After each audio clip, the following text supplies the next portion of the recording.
Hello everybody, I am Tom and you are watching me play Divinity Original Sin 2. In today's episode, a couple of things I want to do. One, I want to make it to Blood Moon Isle, which is essentially over this Death Fog River, which is dangerous to say the least. I'm going to do it with Loisa. The reason I'm going to do it with Loisa is specifically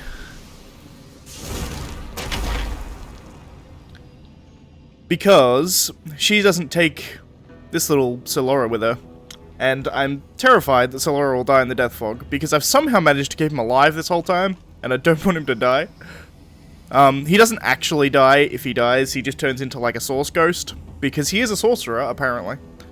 Having said that, if I can avoid it... I see a trap nearby.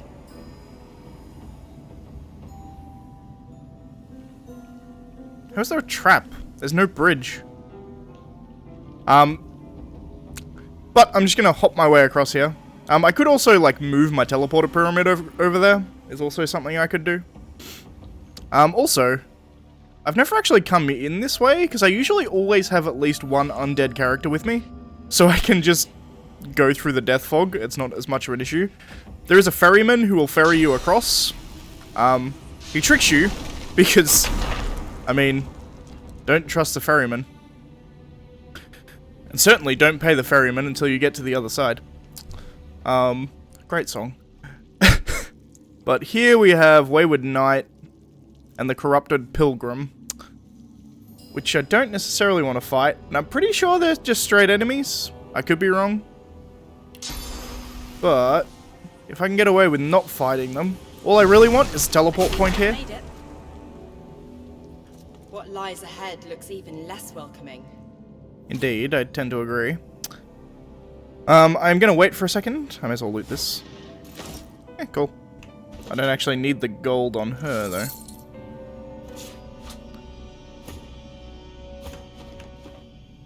And one more tactical retreat, and I'm gonna see if I can bamf myself over to the... Oh, actually, I don't want to go there.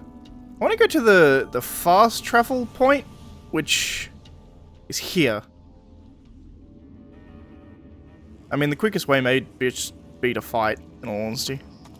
Let's go through here, see if these guys attack me immediately. Greetings and salutations. Have no fear, we mean you no harm. No harm, no harm, no harm, no harm, no harm. I trust you implicitly. The being sniffs the air in your direction and licks his lips. He moves a couple of paces towards you, his eyes hungry and entranced.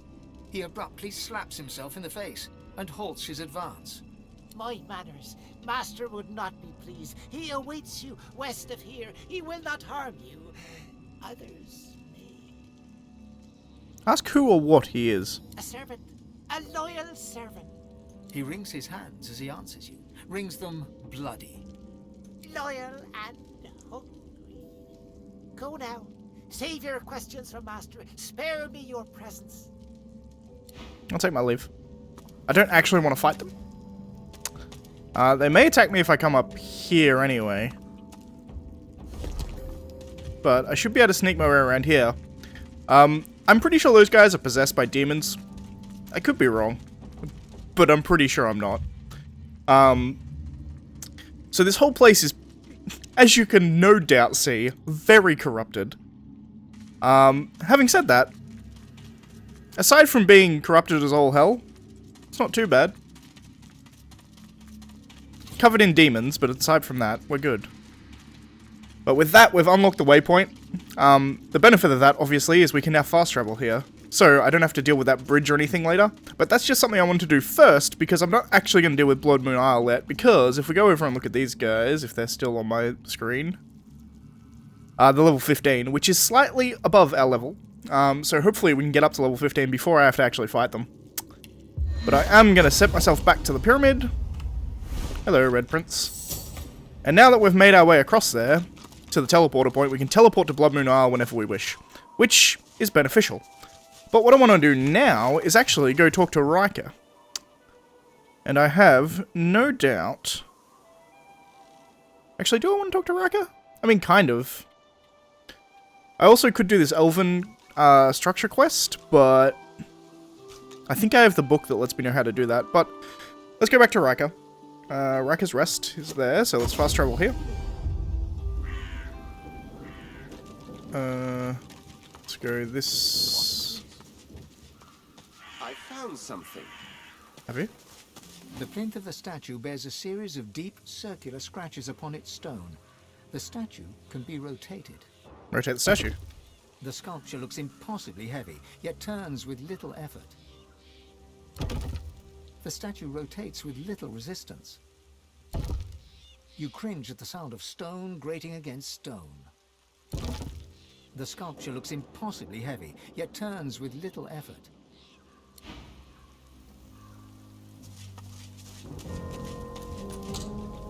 The plinth of the statue. You cringe at the sound of stone grating against stone. The plinth of the statue. The statue rotates with little resistance. The plinth of the statue. You cringe at the sound of... The plinth of the statue. The sculpture looks impossibly heavy, yet turns with... I've spotted something. The headless statue looms over you. Its plinth bears the same rotation scratches as its cover. Oh, do I have a head? I've never done this before, by the way. I'm entirely surprised. Nope. Broken angelic statue. I guess I need a statue head, right? That would make sense. Very strange. I'm sure I can just pick my way in there, because I assume you just fix this and face them in the same direction, or face them towards each other or something, and then that'll unlock, but... Huh, weird. I'll come back if I find a statue head, which... Huh, that's really weird. I've never done that before. Nevertheless, I guess I usually don't have characters that are this wise, or have this higher wits, I should say. Because wits is what allows you to spot things like that. It's essentially like a passive perception or whatever. I'm going the wrong way. It's like your sort of passive perception stat. It also is your critical stat, which is why I'm raising it for the Red Prince, but it's just kind of funny that I haven't found it up until this point. So we can go upstairs, but first I think I'm gonna deal with Ryker. The creature grunts 3 times at the sight of you. It reaches its arm out. Clasped in its hand is a crumpled parchment. You take the page, and the servant returns to its hollow existence. Cool. Godwoken, you have no doubt. I've no doubt you've returned with tablet in hand. Forgive my presumptuousness, but I've readied an underchamber for your arrival. The entrance is within whispering distance. Ryker. Alright, so I know where to go. Hey, Zoo. Blessed be Zal's memory. I pray you honor it. Hey, buddy. Alright, let's head down here. Because this is clearly where we're supposed to go. And we just leveled up to 15, which is fantastic. I will actually do my level up right now. I have enough strength, I have enough finesse, I have enough constitution. I guess I'll max out intelligence, which is now maxed. And then what? Probably wits or memory.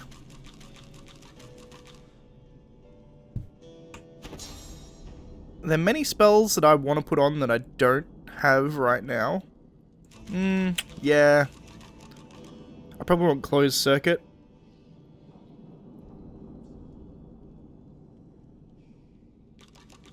Yeah, probably. So I guess I'll do memory.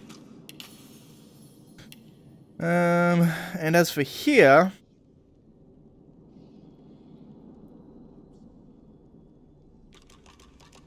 I have the huntsman I need.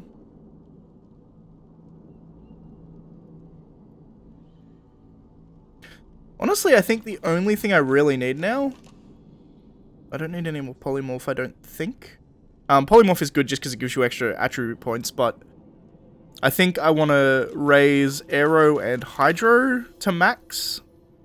The reason being is that both Aero and Hydro, they increase the damage you do with those abilities, and I'm going to just... For him, the Red Prince is just going to be using Aero and Hydro, so I may as well max them out to just get more damage.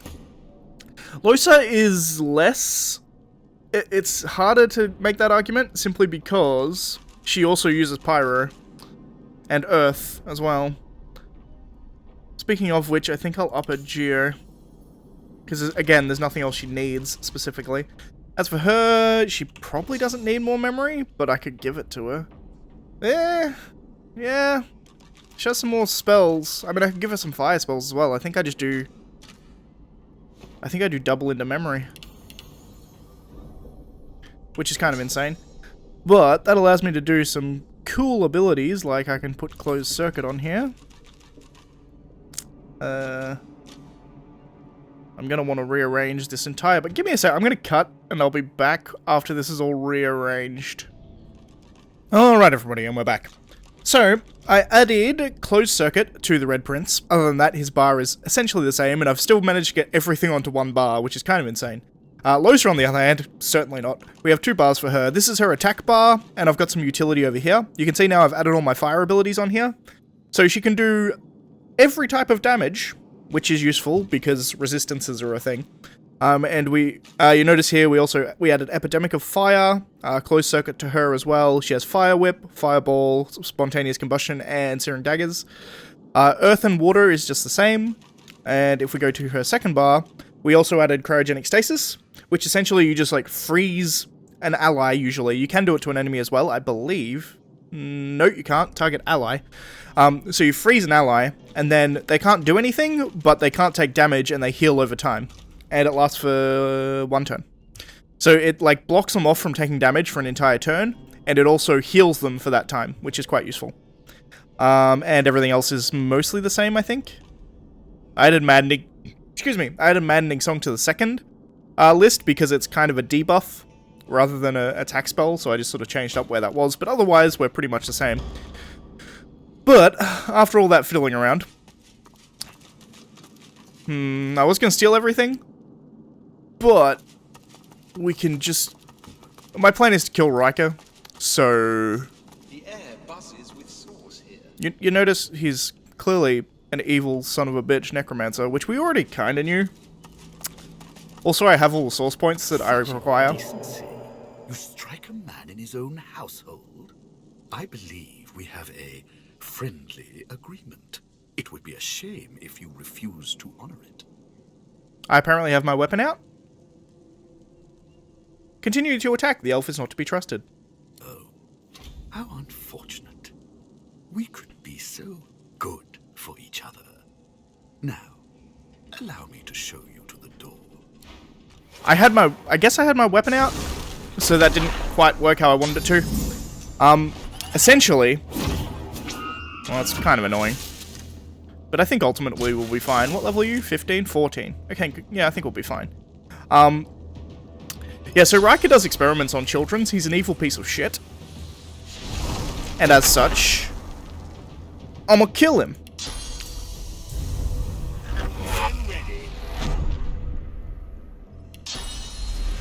I have to be relatively close for closed circuit to work. Chain lightning, I don't. But let's do adrenaline first. Make this a hell of an opening act.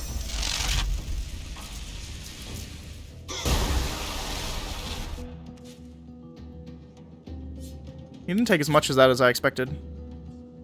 And he's only got 10% resistance to electricity. Earth damage is what we want to hit him with, so Losa is going to be doing more damage, probably. And at this stage...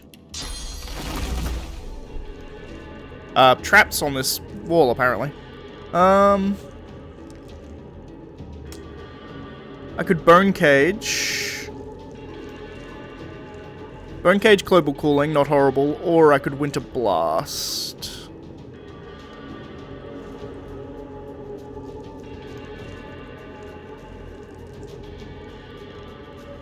I think I Winter Blast, because they're all standing next to each other. Which is a useful thing to have. That's fine. She has 1 billion magic armor. And that literally just helps me, so I'm okay with that. Because we can literally just go, yeah, fuck you, and come up here. I want to have eyes on this dude. I think going here is my best chance of that, although even there, I'm dubious. Nope, I can still see him. Fantastic.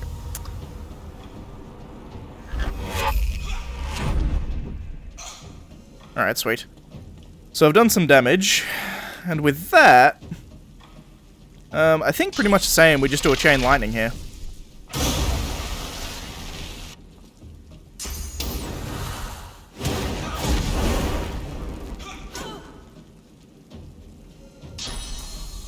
I feel relatively safe. Is that a trap?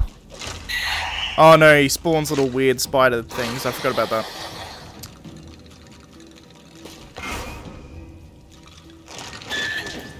Did he teleport me? Apparently he teleported me. I go before Ryker, which is interesting. So he gets an attack of opportunity if I go up here, but I think that's worth it. Right? Yeah, probably.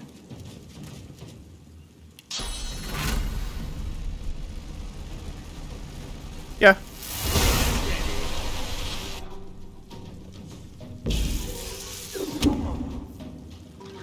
Nah, knockdown's annoying. Failed to curse me. Well, I mean, that was something. Alright, first things first is we Earthquake.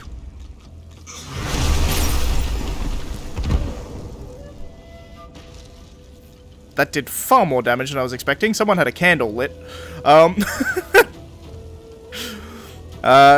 Nonetheless, we can now do some damage. What are your guys' resistances like? You have resistance to pretty much everything, which is interesting. You're shocked.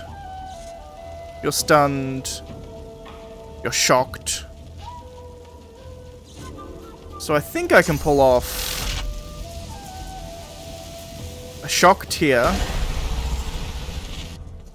And then we make it rain, which will stun everybody, pretty much. I'll yield to none. And put out the fire. My loot is currently burning, which is never a good thing. So I think I just stunned everybody.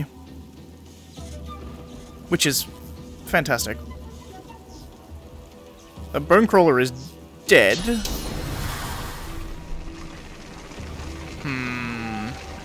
Let's go spontaneous combustion on Ryker. Spontaneous combustion is a slight waste there. It does more damage. Essentially, you light them on fire, and then if you use spontaneous combustion, it does extra damage, which is nice. Red Prince is...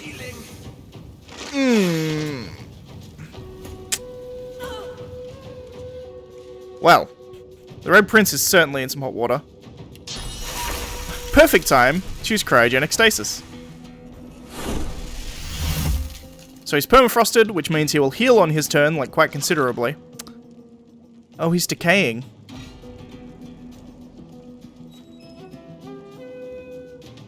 That's interesting.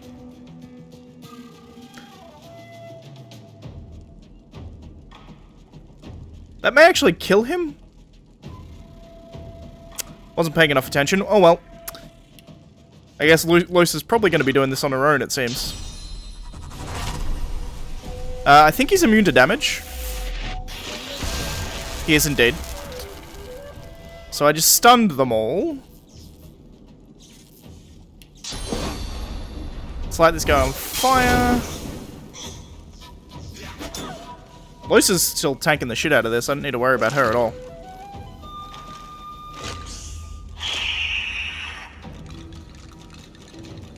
I'm intrigued, because he can't technically take damage. Because he's... Yeah, okay. So the healing goes through the permafrost, therefore the damage goes through the permafrost because he was decayed. I was intrigued as to how that would work. Good to know it works like that.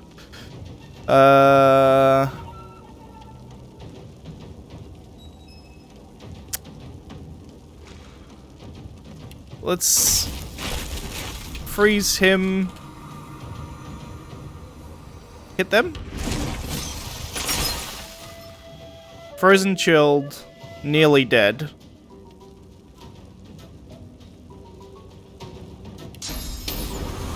How's this guy going? He actually has a shit ton of health left.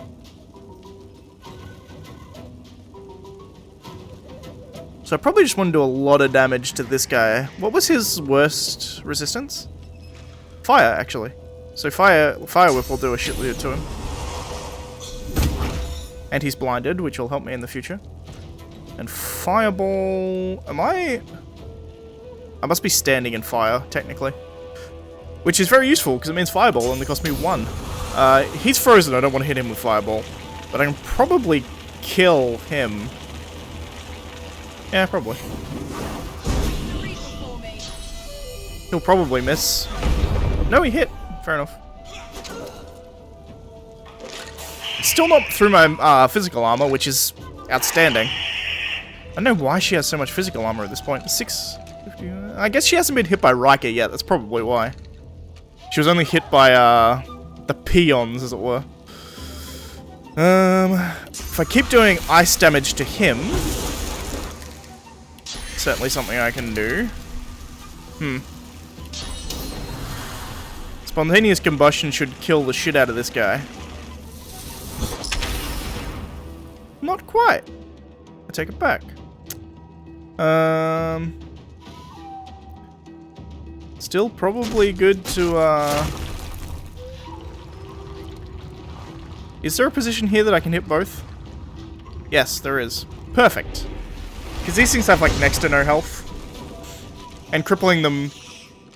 Well, I mean, it cripples them. I was surprised this guy didn't die, to be perfectly honest.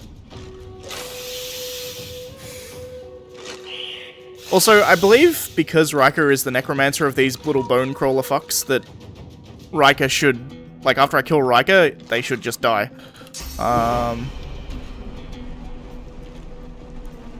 What damage immunities did you have? Earth does the most to you. Air, secondary. 220 to...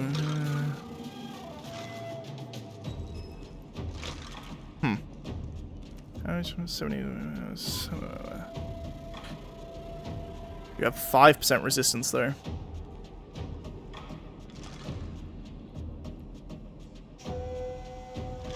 Fairly certain I'm doing this.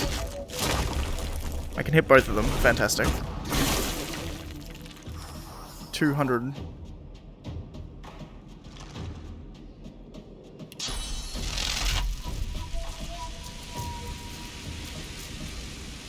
That'll get close if it doesn't kill him.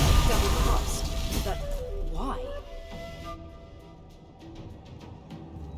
Then we need to take out these little fucks, which should be theoretically pretty easy.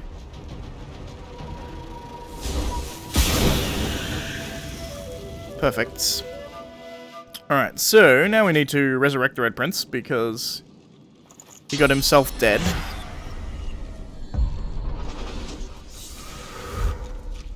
Perfect. Alrighty then. So Luce is asking why we were double-crossed. The reason she's asking why we were double-crossed is because we didn't go through the dialogue there, but if you do go through the dialogue... In fact, we'll probably find out just by reading books or something. A rune frame of power, that's awesome. Living on the edge, cool. Poison cloud, whatever. Unidentified, unidentified. Ryker's desk key. Shock arrow, unidentified, and source-infused cellar key. Let's take all of them. Old metal key. Well, this is quite the antiques collection. Lucky find. I was looking at the thing. There's a book over here. I want the book. I'm going to read all the books in this place just because they could be interesting stuff. Into the Deep, My Adventures into the Mines of Kraxkar by Rubenus Longbeard.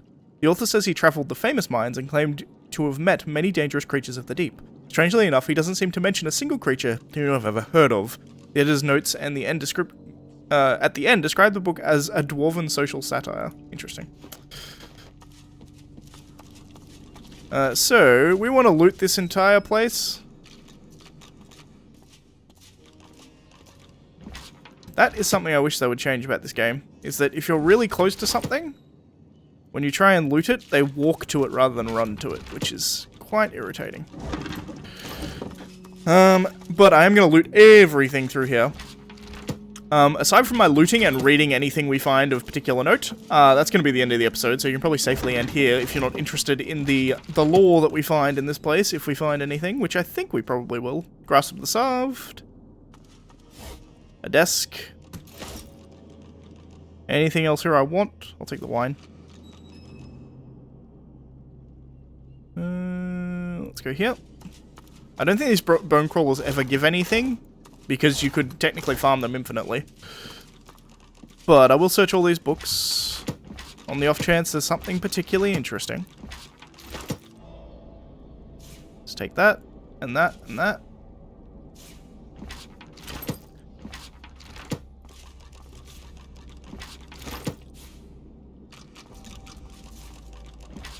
He has too many bookshelves for the amount of books he has, clearly. He has some blank bookshelves here. I have many leather-bound books. Specifically what I'm looking for here is a diary to see if there's like anything where he says what he was doing. Because I believe he was like, I don't know, murdering children or something. I remember him being an evil piece of shit. Is essentially the crux of the story. But aside from that, there is a bunch of things in here for us to loot. Specifically, if we come over here. Also, none of this is stealing anymore, by the way, because we killed Ryker. So I'm going to take all his shit. Hello. You see yourself in the mirror. It's quite a sight. I hear a door opening. Indeed.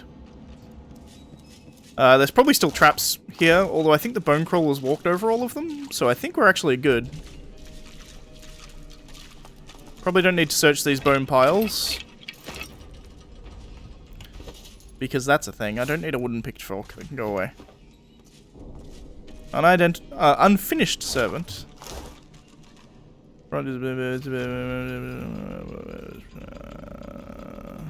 Nothing. I think if something has the prefix rotten in front of it, Flesh and bone, severed and stitched. A rather sordid brand of necromancy. Indeed. You notice the Red Prince doesn't give too much credence to the evils of necromancy, but he does say, he does note that this this particular brand of necromancy is disgusting, if nothing else. Making flesh golems, essentially. I am over-encumbered. Because of all my many leather-bound books. Here, give this some of this heavier shit to Loiser, I guess. There's a bunch of stuff here that I need to get identified sooner or later, but these books can go into the book bag, which I think is this one. Indeed it is. Book bag. Scroll can go into the book bag too, why not? Hold on to the shield. Ring. That. Plate. I don't care. Alright. Let's start going through some of these books. Into the Deep, we already read that one. I can pretty safely sell that. Scroll can go in there. Son Against Father, Death in the Elflands, a dramatic retelling of true events. We've already read this before. So I don't need to read that again. Grasp of the Staff essentially just retells of the destruction of the Elven lands by the Divine, and an interaction between the Divine and his son. Each page of this tome is the same as the last, and the leaves were likely meant to be torn out and given to the ailing and diseased. Swan's Cure-All relieves instantaneously and cures headaches, cough, cold, sneezes, hiccups, gout, sexual sickness, and even the palsy. For treatment, visit Gregarious Swan, the Fields of Driftwood. I think he was actually killed? I don't know, I can't remember. Nevertheless, Rain Scroll, don't need. The Path of the Pilgrimage. The Path of the Pilgrimage by William Bradford. Only the most faithful will make the expedition, and not all will survive it. But should you wish to travel to the great city of Arx to celebrate the Divine Lucian, I can surely map the safest passage when embarking from the Reaper's Coast on foot from the fishing village of Driftwood, through Paradise Downs and over the mountains into Arx. Do not sail directly into city. Its harbour will be so lively as to be impenetrable. So don't sail to Arks. Good advice. On lizards. Cranley Hubert's description of the lizards begins and ends with the House of War, Law, and Dreams, and tells great tales of physical perfection, intellectual rigour, and the importance of bloodlines in the middle. He also tells what he believes to be a tall tale about dragons. He finds lizards impressive indeed, but not to a draconic extent. Fair enough. Of rangers, a certain rueful tone enters Cranley's text in this short piece about the various hunters and rangers he has come across during the time wandering in the wilds. A couple of them, he notes, he even nearly met, although generally in the dark corners of a tavern, never in the woods. I don't know what that means. That's not a sentence. A couple of them, he notes, he even nearly met. I guess the implication being he never... I don't know, whatever. He never actually met them, he's just seen them. He at least seems grateful for the fact that none of them sent any arrows his way. It was a stilted sentence, to say the least. 1235 to 1242 AD, the rise of Alexander. Here, the historian Hubert tells the story of the Divine Order after the death of Lucian, from the beginning of its eternal divisions through the rise of the Voidworker to Alexander's appointment of Dallas as his advisors and their rapid rise together to the head of the Order. With Alexander as the Godwoken, the one chosen to succeed his father, Hubert suspects, without naming names, that some others within the Order are less than confident in Alexander's chances. Interesting. Encyclopedia Volume 10. An apparent addendum to a larger work, Cranley here recounts Dallas's search for a new divine, a search that resulted in the firm conviction that Alexander was the only possible candidate. All others were deemed to be fakes, or worse, enemies. The search for divinity. And we have a book, The Birth of the Seven. In this volume, Cranley, the chronicler, recounts the rise of the seven great gods. On planes where Source held sway, elemental deities arose. These small gods soon fell into competition, so they created mortals to provide them with Source. Over time, these myriad gods merge into one great deity for each of their peoples. They are the Seven. That's actually an incredibly accurate description of the gods. Blitz attack. Cool. For Jack. Jack, Jack, come bouncing back. Back into my arms. Jack, Jack, step by step, you put me under your charm. Arms does not rhyme with charm. Should have been charms. Jack, Jack, smiling Jack, a smile that I am caught in. Jack, Jack, laughing Jack, forever in my heart. Play, Jack, play, play and learn. The world is ever turning. Live, Jack, live. Play and learn until long after I am gone. It's a poem. Herein, Hubert recounts an encounter with a pool of blood that rises from the floor and attacks him. He barely keeps his life. One suspects he loses his lunch. Fair enough. I love how much Cranley Hubert, I should say, has done. It's kind of insane. Sacrifice the golden glitter, melt it in the cold blue river. This paradox in magic's wonder. Believers reap the rune of thunder. That's how we make a rune. That's cool. On dwarves. In a long and occasionally rambling tone, Hubert waxes lyrical about the dwarven kingdoms and its increasingly large diaspora, whose existence and at times precarious situation he blames squarely on the dwarven royals, all the way back down the royal line to Tenex himself, and the combination of reckless hubris and feckless strategic incompetence. Fair enough. Amadevoir is a particularly tough piece of fungus, highly sought after by potion brewers. If you can manage to harvest it, the resulting concoction will grant the drinker skin as thick as Amadevoir itself, temporarily, of course. That is how... It's a explanation on how to make a physical armor potion, which I already knew. Dallas the Hammer and the solution of Fort Joy. In a profile so complimentary, it may almost be described as gushing, Hubert tells of the story of Dallas the Hammer's rise from her exploits in the war against the Black Ring as a leader of integrity and steel to become the architect of Alexander's program, I should say, of suppression of sorcery and the creation of the camp in Fort Joy. He lauds her intuition, her drive, and most of all, her compassion and grace in dealing with the sorceresses, whom he describes, with the sorcerers who he describes as poor unfortunates. it may not be as it seems. The ability to change from one form to another has been the stuff of myth and legend for as long as people have told stories. While he does not rush to judgment, for Cranley Hubert, the idea seems potentially heretical. He does, however, seem deeply fixated on the possibility that a man, and it may be noted that Hubert is indeed a man, may spend time as a chicken. Indeed. Keep that one out. A breathless and only marginally fantastical description of a flying insectile voidworken. Cool. Although he admits to having very little interest in oil, Hubert's knowledge of the voidworken born of that element seems surprisingly intricate. On elves, and outlining the physiology, and, to him at least, mysterious culture of the elven peoples, Hubert expresses admiration and fascination, but while he is careful to note the enormity of the suffering visited upon the elves at the culmination of the last Great War, his text smacks more of self-congratulation than of any real empathy. Death is not the end. The handwriting is recognizably Cranley Hubert's, but the spidery script betrays a certain nervousness as he describes the dark art of the necromancer. One suspects that the scribe lacks the stomach for discussions of the transmogrification of flesh. The reader may imagine the writer's skin crawling as he talks of the dead returning to life, or of the living going to rot. Uncomfortable with necromancy.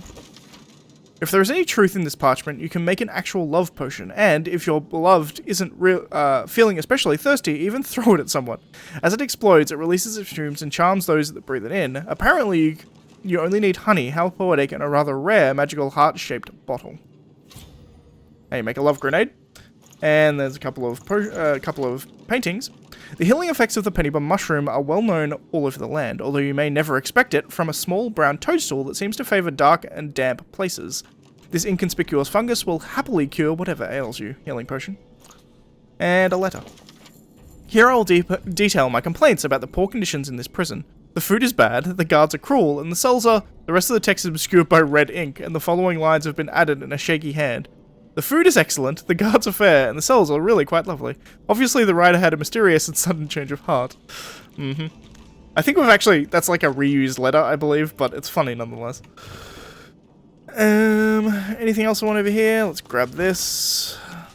Probably don't want a severed head. I could eat some of these limbs as an elf to try and get some memories, but I'm gonna leave it for now. When I say for now, I mean I'm just not gonna. But now we hit that lever, we can go into this room. Also, steal all of Ryker's stuff is also something we can do. Knowledge hidden from inquisitive minds. Such a pity. Indeed. No books. There's a book. Paper. Nothing. Nothing. Give me this. Nothing. A book.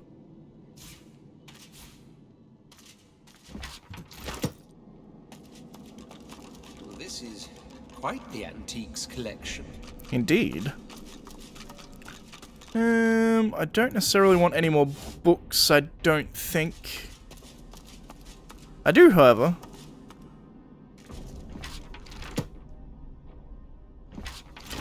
Want to open this chest, which I have a key for, I believe. Indeed. Source power draining at the merest touch.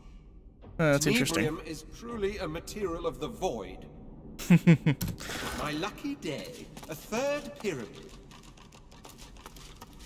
This is quite the antiques collection. So he made that chest out of essentially a source draining material, tenebrium, which, well, allows him to drain source. We got a book here. Tales of the Seven Gods, we have read that before. Magic in the air. Here, Hubert warns of the dangers of those sorcerers who may manipulate the very air. The wind, he says, may be bidden and twisted to unnatural ends, and lightning, he notes, may very well strike twice, or indeed thrice, should the victim be deemed deserving. Indeed. Water as a weapon. Hubert quickly outlines the ways in which a sorcerer of certain bent may turn even the gentle rain to their advantage, from razor-sharp eyes to frosted armor through to strange powers of healing. Cranley seems willing to acknowledge that a good hydrosophist was, at one point in time, of great value. Now he seems to paint the rather darker picture of summons and summoners. This is actually really interesting. We're getting all the books on the different elements. Witches, familiars, demons, hellbeasts, the long-forgotten wizard Carcinolian, and his 7-foot invisible chicken. Hubert lists many examples of what he considers to be a summoner's doing. He believes that the power of summon is in some way connected to the source within you and your ability to master it. Hubert admits he does not know if the chicken was 7 feet tall or had 7 feet, but postulates that given the fact that the chicken was invisible, the question is academic. Fair enough. I do love the writing in these, they're fantastic. Adventurer's Field Guide. Back in my days, adventuring was about survival. You made your own food, your own weapons, and you rested under a starry black sky. And if you made your own metal armor and it squeaked a little, you simply used some drops of oil in the right places and you were good to go. Nowadays, you see young guys flaunting their swords that they got for their 16th birthday, and 2 days later, they buy a new one. And what good will the consumerism do them? None, I say. I survived out in the wilderness for years with the same equipment and came back richer. Oh, and I, for one, did come back. Interesting. Our godforsaken world, I should say.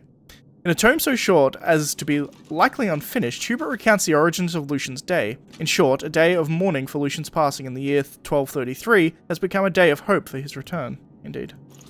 And we got another teleporter pyramid. That's very useful. We also got a belt, which I don't care as much about, and a chicken foot, which is odd. Let's grab the freestanding books, but other than that, I'm probably not too worried about searching this place.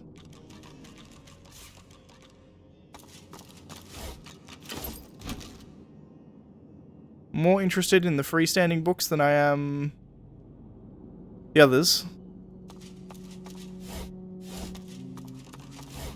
But I'm pretty happy we got Teleporter Pyramid. That was the main reason I came in here. But I do enjoy robbing him blind because, you know, he's a piece of shit, so I don't mind robbing him. So we have a couple more books I want to go over, and then after that we're going to be done. On elves, we've already done that. Lucian's Crypt. Hubert's notes here muses upon the nascent conflict between paladins and magisters within the Divine Order over the custody of Lucian's mortal remains. To sum up, the paladins gain custody of the body, but the magisters gain a headquarters in Arx, site of the new cathedral beneath which Lucian would be buried. Whoop. Into the Deep. My adventures into the mines of I already read that. No, here we go. Legend tells of the most precious rose, the blood rose, prized by kings and men from ancient times. The blood rose grows only in soil suffused with suffering and fertilized with filth. In the days of Brachus Rex, the rose was grown using methods esoteric and vile, the only method proven to grow the rare blossom. The perfumer Arwanel persuaded Brachus to bury the bones of the tortured dead within a deep cave. He sowed the seeds within their emptied skulls, watered with the tears of the tortured living. In such a soil, the blood rose flourished. The scholars even say that even today, were we to find this mythical cavern, the roses would grow there still. 1233 AD, the Chaos War. Widely acknowledged as one of Cranley Hubert's finer pieces, at least according to a note in the flyleaf, which is written in his own handwriting. This is a great war as seen from a comfortable chair in a study in Arx. The great hero Lucian lulls the Black Ring into a false sense of superiority and then destroys them all, sacrificing his own life in the act. His body returns home to Arx to great fanfare and grief. A single footnote mentions the unfortunate death of an unspecified number of elves, essentially all of them. It was a genocide, effectively. In a short missive, Hubert tells the story of the Kraken. He believes he was once on night passage aboard a large ship when a small boat nearby was taken. One suspects he believes the Kraken to be far smaller than it actually is. Fair enough. So we just read all those books. That was a lot of books to read. Next time we're going to go up and actually explore through his house a bit, because there is some things we can do there. Also, there's a little a box here we can steal from. Gives us a necklace. I'll take that. Yes, but as I was saying, next time we'll go up and we'll explore his house, because we've killed him, so we can now explore his house properly. But that actually turned out to be a fairly long episode, simply because of all my reading, which no doubt you've probably skipped if you weren't interested. But that's going to be it for this episode, so if you like the video, please leave a like. If you're not subscribed, please consider subscribing, and as always, thanks for watching, and I shall see you next time, where we're going to explore his house a bit, which will give us some answers to some riddles that I want to do.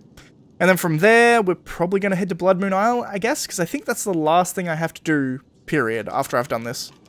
Blood Moon Isle, kill a demon for Jahan, and / Losa. And then go back to Jahan, do Losa's story a bit. Yeah. So that should work out. Anyway, that's going to be it for today's episode. See you next time, guys.